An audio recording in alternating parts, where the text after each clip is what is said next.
Dhaloota gubee ani siif gurra laannaan jilba baannaan goomattuu garaa ishee gubee loowwan kee sirraa dhumus gurruma mukkeen gaarasanii loo'itii natti kottu qe'een keenya daandii shanii siisaamtee hin beekne safuu yaa safuu siisaamtee hin beekne safuu geessatu hin naanne lafaa garaan kun si yaadee nafu deemagan si yaadee nafu gullallee kotiiddu lafaa siisaamtee hin beekne safuu yaa safuu siisaamtee hin beekne safuu geessatu hin naanne lafaa garaan kun si yaadee nafu deemagan si yaadee nafu gullallee kotiiddu lafaa.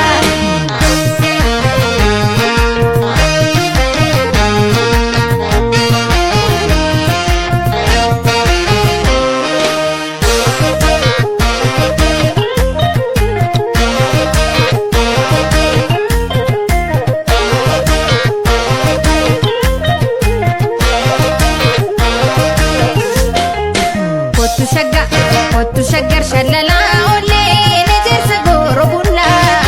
kooka boolee wal wajjin dhugnee bifni foolii wal hullaa kottu shaggar shallalaa ollee ni jirsa gooroo bullaa kooka boolee wal wajjin dhugnee bifni foolii wal hullaa.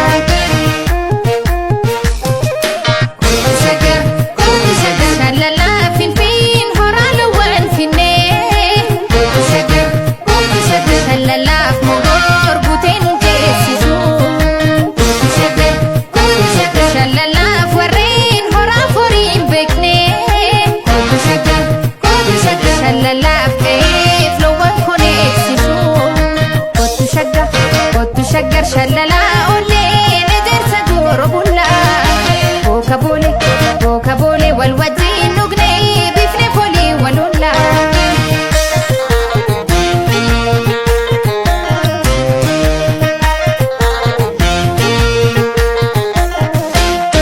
Gullallee araddaa koo labseenaa dhaloota gubee ani siif gurra laannaan jilba baannaan goomattuu garaa ishee gubee loowwan kee sirraa dhumus gurruma mukkeen gaarasanii loo'itii